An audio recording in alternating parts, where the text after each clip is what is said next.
கார்த்திகை தீபம் சரியில்லை. இன்னைக்கு என்ன நடக்க போகுதுன்னு பார்க்கலாம். வாங்க வீடியோக்குள்ள போகலாம். ரம்யா அங்க பிரதட்சணம் பண்ணி கோயிலை சுற்றி வந்துட்டு இருக்கிறாங்க. ரமேஷ் அபிராமி கிட்ட சொல்றாங்க, பாத்தீங்களா தீபா மேல இருக்கிற பாசத்தால எப்படி தன்னைத்தானே வருத்திக்கிற பாருங்க ஆண்டிங்கிறாங்க ரமேஷ். ரம்யா ஒரு வழியா அங்க பிரதட்சணம் பண்ணி கோயிலை சுற்றி வந்துடுறாங்க. எழுந்திரிச்சு நின்னதுக்கு அப்புறமா சாமியை பார்த்து கும்பிட்டுட்டு இருக்கிறாங்க. அந்த தீபாவோட கல்யாணம் நிற்கணும்னு நான் நினைச்சிட்டு இருக்கிறேன். இவன் பாரு தீபாவோட கல்யாணம் நடக்கணுங்கிறக்காக என்ன அங்க பிரதட்சணம் பண்ண வச்சுட்டானே, இருக்கட்டும் இவன் அப்புறம் பேசிக்கிறேன் அப்படின்னு நினைச்சிருக்கிறாங்க ரம்யா. ஆண்டி தீபாவோட கல்யாணம் நல்லபடியா நடக்கணுங்கிறக்காக ரம்யா எப்படியோ அங்க பிரதட்சணம் பண்ணிட்டா. இனி அடுத்த வேண்டுதல் ஆரம்பிக்கலாமான்னு கேட்குறாங்க. என்னப்பா சொல்ற, அடுத்த வேண்டுதலான்னு கேட்குறாங்க அபிராமி. ஆமாண்டி இருங்க வர, டீச்சட்டி ஏந்துறதா அப்படின்னு சொல்லிட்டு ரமேஷ் குடுக்குடுன்னு ஓடுறாங்க. ரமேஷ் டீச்சட்டி எடுத்து ரம்யா கையில் வைக்கிறாங்க. ரம்யா அதை வாங்கினதும் ஐயோ சுடுதே சுடுதேங்கிறாங்க. ரமி இது என்ன ஐஸ் கட்டின்னு நினச்சியா? டீச்சட்டி சுடத்தான் செய்யும். தீபா மேலே இருக்கிற பாசத்துலையும் உனக்கு இருக்கிற பக்தியிலையும் இது போக போக சுடவே சுடாது ரமி. ரம்யா கையில் வச்சுக்கிட்டு ஐயோ சுடுதே சுடுதேன்னு பதறாங்க. என்ன ரமி நீயே உன் கம்பெனியில் வேலை செய்கிறவங்க எல்லாருமே உன்னை ஃபயர்னு தான் சொல்லுவாங்க. நீயே நெருப்பாக இருக்கும்போது இந்த நெருப்பு உனக்கு என்ன பண்ணி போடும்? தீய சுட்டி எடுத்துக்கிட்டு 3 சுற்றி வந்துடும், ஒன்றும் பண்ணாதுங்கிறாங்க ரமேஷ். தீபா மேலே இருக்கிற பாசத்தால் நீ எப்படியெல்லாம் வேண்டுதல் வச்சிருக்கேன்னு கேட்குறாங்க அபிராமி. வாமா உன்னோட வேண்டுதல் நிறைவேற்று வான்னு அபிராமி கூட்டிகிட்டு போகிறாங்க. ஆண்டி ரம்யாவை தீச்சட்டியில் பார்க்கும்போது எப்படி இருக்க தெரியுமா, அப்படியே அந்த பராசக்தியை பார்க்குற மாதிரியே இருக்குங்கிறாங்க ரமேஷ். ரம்யா தீச்சட்டி சூடெல்லாம் உனக்கு ஒன்றும் பண்ணாது, ஏன்னு கேட்டால் கடவுள் பக்தி உனக்கு அப்படி இருக்குங்கிறாங்க ரமேஷ். கையில் தீச்சட்டி கொழுந்து விட்டு எரியுது என்னமோ, ஆனால் மனசுக்குள்ள ரம்யாவுக்கு அப்படியே குபுன்னு எரிஞ்சுக்கிட்டு இருக்கு. ரம்யா 3 சுற்று வந்துடுறாங்க. ரம்யா கிட்ட இருந்து ரமேஷ் அந்த தீச்சட்டியை வாங்கிக்கிறாங்க. கையை நேட்டுறாங்க. ரம்யா அடடே தீச்சட்டியை எடுத்து உன் கையை எதுவுமே ஆகல, அவ்வளவு சக்தியும் பக்தியும் உங்ககிட்ட இருக்கு ரம்யா, அடவா கலப்பாயிட்டே போல இருக்கு அப்படின்னு கூட்டிட்டு போறாங்க. ஐயர் என்ன வேண்டுதலா முடிஞ்சுதான்னு கேட்குறாங்க. முடிஞ்சதுங்க ஐயரேங்கிறாங்க ரமேஷ். ஆஹா உங்க 2 பேர்த்தையும் பார்க்கும்போது சிவனும் பார்வதியும் பார்க்குற மாதிரியே இருக்குங்கிறாங்க. எரிப்பட்ட புண்ணவோட அப்படியே அவங்க சொன்ன வார்த்தை ரம்யாவுக்கு எரிச்சலா இருக்கும் போல இருக்கு. சாமி என் காதுல தேன் வந்து பாயிற மாதிரியே இருக்கு, ரொம்ப நல்லா இருக்கு, இன்னொரு தடவை சொல்லுங்க அப்படின்னு ரமேஷ் ஆசையா கேட்குறாங்க. சாத் அந்த சிவனும் பார்வதியும் பார்க்குற மாதிரியே இருக்குன்னு ஐயர் சொல்லிடுறாங்க. ஆஹா நல்லா இருக்குது போங்க, இப்படி சொல்றது கேட்கறக்கு எங்களை பார்த்தா அப்படியா தெரியுது அப்படின்னு ரமேஷ் ரொம்ப சந்தோஷமா இவங்க பேர்ல தான் அர்ச்சனை பண்ணணும், அர்ச்சனை பண்ணுங்கன்னு சொல்லி ரம்யா பேர் சொல்றாங்க. வருங்கால மனைவி இவ தான், அவ பேர்லயே அர்ச்சனை பண்ணிருங்கன்னு சொல்லி அர்ச்சனை முடிஞ்ச கையோட ஐயர் வந்து வாழ்த்திட்டு போறாங்க. நீங்க 2 பேரும் சீக்கிரமா கல்யாணம் பண்ணிக்கிட்டு 16 பெற்று சிறப்பா வாழணும்னு சொல்லிட்டு போறாங்க.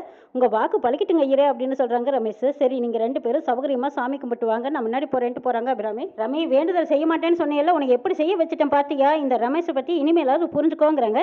ஏண்டா ஆண்டியை வர வச்சு இந்த வேண்டுதலை என்ன செய்ய வச்சுட்டியல்ல, உன்னை நான் சும்மா விட மாட்டேன்டாங்கிறாங்க ரம்யா. சரி நீ கோவப்பட வேண்டாம், முதல்ல கலப்பா இருப்ப, முதல்ல போய் ரெஸ்ட் எடு, எனக்கு ஒரு முக்கியமான வேலை இருக்கு, நான் பார்த்துட்டு வரேங்கிறாங்க ரமேஷ். ரமேஷ் வெளியில வராங்க. வெளியில வந்ததுக்கு அப்புறமா அங்க ஒரு குரூப்பே நிக்கிறாங்க. அவங்கள யாரெல்லாம் வாழ்த்துனாங்களோ அவங்களுக்கு பணத்தை அள்ளி கொடுத்துக்கிட்டு இருக்காங்க.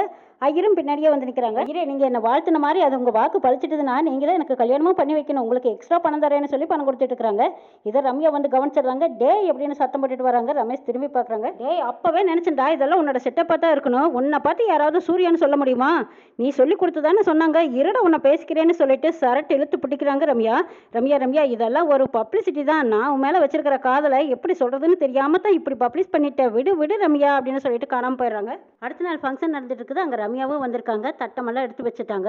மீனாட்சி நீ நலங்கு வைன்னு சொல்றாங்க அபிராமி. அத்தை நீங்க தானே இந்த வீட்டுக்கு பெரியவங்க, நீங்களே முதல்ல ஆரம்பிங்கன்னு சொல்றாங்க. சரிம்மா நானே எடுத்து வைக்கிறேன் அப்படின்னு சொல்லி மாலை எடுத்து போடுறாங்க அபிராமி. சந்தனம் பூசி நலங்க ஆரம்பிச்சு வைக்கிறாங்க அபிராமி. அடுத்தது மீனாட்சியை கூப்பிடுறாங்க. மீனாட்சியும் சந்தனமெல்லாம் வச்சு நலங்கு முடிக்கிறாங்க. அடுத்தது மைதிலியை கூப்பிடுறாங்க. இவங்கெல்லாம் வச்சதுக்கு அப்புறமா தீபா நாங்கெல்லாம் எத்தனை பேர் நலங்கு வச்சாலும் அப்பவும் நீ ஒரு ஆள் வச்சாத்தானே ரொம்ப சந்தோஷப்படுவேன், அந்த யார் தெரியுமான்னு கேட்குறாங்க. யாரு கார்த்தி தானுங்கிறாங்க. கார்த்தி வாப்பா வந்து வைவா அப்படின்னு கூப்பிடுறாங்க. அம்மா நான் எதுக்குங்கிறாங்க கார்த்தி. கார்த்தி நீ தீபாவுக்கு நலங்கு வச்சின்னா தீபா சந்தோஷப்படுவேன்னு அம்மா சொல்கிறாங்கல்ல, வாப்பா வந்து வெய்வான்னு அருணாச்சலம் கூப்பிட்றாங்க. கார்த்தியும் சரின்னு வந்து தீபாவுக்கு நலங்கு வைக்கிறாங்க. சந்தனமெல்லாம் பூசி விட்டு ஸ்வீட் ஒன்று ஊட்டி விடுறாங்க. இதையெல்லாம் ரம்யா பார்த்துக்கிட்டே இருக்காங்க. ஆசைப்பட்டு பார்த்த ரம்யா அவஸ்தியும் படுறாங்க. இதே மாதிரி நம்மளும் உட்காந்து நம்மளுக்கு கார்த்தி நலங்கு வச்சாருன்னா எப்படி இருக்கும், ஆஹா கனவுல நினச்சி பார்க்கவே இவ்வளோ நல்லா இருக்குதே, நிஜமாக நடந்தால் எவ்வளோ நல்லா இருக்கும்னு நினைக்கிறாங்க ரம்யா. ரம்யா மனசில் நினச்சி திரும்பி பார்க்குறாங்க. இதோ நான் வந்துட்டேன் அப்படின்னு ரமேஷ் வந்து நிற்கிறாங்க. போச்சுடா இப்போதான் கொஞ்ச நேரம் நிம்மதியாக சந்தோஷமாக இருந்தேன், வந்துட்டானே கெடுக்கிறக்குனே அப்படின்னு பார்க்குறாங்க ரம்யா. ஆண்டி சிஸ்டருக்கு நலங்கு வச்சிருக்கீங்க, என்கிட்ட ஒரு வார்த்தை சொல்லலையேங்கிறாங்க. இல்லைப்பா வீட்டில் இருக்கிறவங்க எல்லாருமே வச்சா போதும்னு வெளியே அவங்களை யாருக்கும் சொல்லலைங்கிறாங்க. அப்புறம் ஆண்டி நீங்கள் கூப்பிடலைனாலும் ஏன் ஏஞ்சல் இங்கே தானே இருக்கா, நான் வராமல் எப்படி இருப்பேன், நான் வந்துட்டேன் பாருங்கிறாங்க. ஆண்டி எங்களுக்கும் இப்படியெல்லாம் நலங்கு வைப்பீங்களா, இப்படியெல்லாம் ரம்யாவை உட்கார வச்சு அவளுக்கு நலங்கு வைக்கணும்னு எனக்கு ரொம்ப ஆசையாக இருக்கு ஆண்டி, வைக்கலாமான்னு கேட்குறாங்க ரமேஷ். அது இப்போ செய்ய முடியாதுப்பா, கல்யாணத்துக்கு 2-3 நாளைக்கு முந்தி தான் செய்யணுங்கிறாங்க. அப்புறம் ஆண்டி இப்போ எதுக்காக நலங்கு வச்சு கல்யாணமெல்லாம் வச்சிருக்கீங்க, அதுவும் நாள் பார்த்து நட்சத்திரம் பார்த்து பத்திரிக்கை அடித்து பந்தக்கால் போட்டு அவங்க 2 பேத்துக்கும் புதுசாகவும் கல்யாணம் பண்ணணும்னு நினைக்கிறீங்களா? ஏற்கனவே கல்யாணம் ஆனவங்களுக்கு இப்படியெல்லாம் பண்ணணும்னு நினைக்கும் போது ஏன் எங்களுக்கு இப்போ பண்ணக்கூடாதாங்கிறாங்க. ஆமாம், தீபா ஆசைப்பட்டா அதனால செஞ்சோன்னு சொல்கிறாங்க அபிராமி. நானும் அதே மாதிரி தான் ஆசைப்படுறேன். எங்களுக்கு இப்படியே நலங்கு வச்சா நல்லா இருக்குமில்ல, இப்போவே வச்சிருங்க ஆண்டின்னு கேட்குறாங்க ரமேஷ். ஆஹா, இவன் இப்படி வந்து கேட்பான்னு நான் நினச்சி கூட பார்க்கலையே நினைக்கிறாங்க மைதிலி. ஐயோ ஆண்டி, எனக்கு நலங்கெல்லாம் வேண்டாம், இதெல்லாம் எனக்கு ஒத்துக்காதுங்கிறாங்க ரம்யா. ரம்யா, கல்யாணத்துக்கு முன்னாடியே எவ்வளோ அவசரமாக இருக்காரு. அவரோட ஆசையை சீக்கிரமாக நிறைவேற்றி இப்படி ஒரு ஹஸ்பண்ட் கிடைக்கிறதுக்கு நீ கொடுத்து வச்சிருக்கணுங்கிறாங்க மைதிலி. அவரும் ஆசைப்படுறாருல, அவர் ஆசைக்காக வச்சுக்கிட்டேன் என்னவா வச்சுக்கோ அப்படிங்கிறாங்க மீனாட்சி. ஏ அம்மு, அவர் தான் ஆசைப்படுறாருல, கல்யாணத்துக்கு முன்னாடியே இப்படியெல்லாம் வச்சு பார்க்கணும்னு ஆசைப்படுறாரு. அவரோட ஆசையை நிறைவேற்றினா என்ன, எனக்கு வைக்கிறத பார்த்துட்டு உனக்கு வச்சா நல்லா இருக்கும்னு ஆசைப்படுறாங்க. நீயும் வந்து உட்காருவான்னு கூப்பிடுறாங்க. சிஸ்டர், என்ன எல்லாம் பார்த்துக்கிட்டே இருக்கிறீங்க, எல்லாரும் ஒன்றை கண்ட மாதிரி சொல்லுங்கிறாங்க. ஆமா ரம்யா, போய் உட்காரு போ, அவர் ஆசைப்பட்ட மாதிரி நலங்கு வச்சிடலாங்கிறாங்க. ரம்யா, வாமா வந்து உட்காரு வா, அவர் ஆசைப்பட்ட மாதிரி நலங்கு வச்சிடலாம் வான்னு அபிராமி கூப்பிடுறாங்க. மறுப்பு தெரிவிக்க முடியாம ரம்யா திணறாங்க. ச்சே, இவன் நினைச்ச மாதிரி காரியத்தை சாதிச்சிட்டானே, பிடிக்காத விஷயத்த செய்ய சொல்றானே, இத்தனை பேருக்கு முன்னாடி என்னால் எதுவுமே பேச முடியலையே, பேசாம போய் கோர வேண்டியதான் நினைக்கிறாங்க. ஆஹா, என் ஒத்துக்கிட்டா ஆண்டி அப்படின்னு சந்தோஷப்படுறாங்க ரமேஷ். ரம்யா உட்காந்ததும் வாப்பா, உன் ஆசை தீர நலங்கு வைவான்னு அபிராமி கூப்பிடுறாங்க. ரொம்ப சந்தோஷமா ஓடி போய் சந்தன தட்டை எடுத்துக்கிட்டாங்க ரமேஷ் எடுத்துக்கிட்டு, ஆண்டி சந்தனத்துக்கே சந்தனம் தடவுறேன் பாருங்க அப்படின்னு 2 கடவையிலையும் அப்பி வைக்கிறாங்க. அடுத்தது ரம்யா தலையில பூவல்லி வீசுறாங்க. பூந்தோட்டத்துக்கே பூ போடுறேன் பாருங்க ஆண்டி அப்படின்னு ரொம்ப சந்தோஷப்படுறாங்க. அடுத்தது ஸ்வீட் கொடுக்குறாங்க.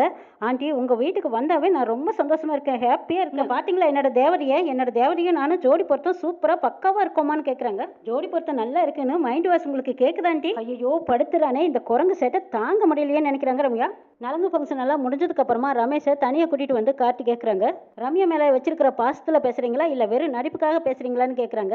இல்லைங்க, நான் அவங்கள பார்க்காததுக்கு முன்னாடி வரைக்கும் நான் அப்படி தான் பார்த்த பிறகு அவங்கள எனக்கு ரொம்ப பிடிச்சி போய் நான் லவ் பண்ண ஆரம்பிச்சிட்டேங்கிறாங்க ரமேஷ். ரம்யாவோட அப்பா உங்ககிட்ட எல்லா விஷயத்தையும் சொல்லியிருப்பாங்கன்னு நினைக்கிறேன். ரம்யாவோட அப்பா சொல்லித்தான் நானும் இதெல்லாம் செய்கிறேங்கிறாங்க கார்த்தி. உங்களால் ரம்யாவை மாற்ற முடியுமான்னு கார்த்தி கேட்குறாங்க. சார், உங்கள் கல்யாணத்துக்கு அப்புறமா ரம்யாவை கொஞ்சம் கொஞ்சமாக மாற்ற முடியுங்கிற நம்பிக்கை எனக்கு இருக்குது சார். எப்படியோ உங்கள் 2 பேருக்கும் பிடிச்சிருந்தா அது போதுங்கிறாங்க கார்த்தி. இந்த பக்கமாக இவங்க 2 பேரும் பேசிட்டு இருக்கிறத ஐஸ்வர்யா ஒட்டு கேட்டுக்கிறாங்க. இந்த கார்த்தி சைலண்டாக இருந்துக்கிட்டு இப்படி ரம்யாவுக்கு எதிராக பண்ணிட்டு இருக்கிறானே, இது உடனே ரம்யா கிட்ட சொல்லி ஆகணும்னு போகிறாங்க. ரம்யா வீட்டுக்கு வந்ததுக்கு அப்புறமா தீபா மேலே மறுபடியும் கோவத்தோடவே இருக்காங்க. தீபா, நீ இவ்வளவு சந்தோஷமா இருக்கிறியா?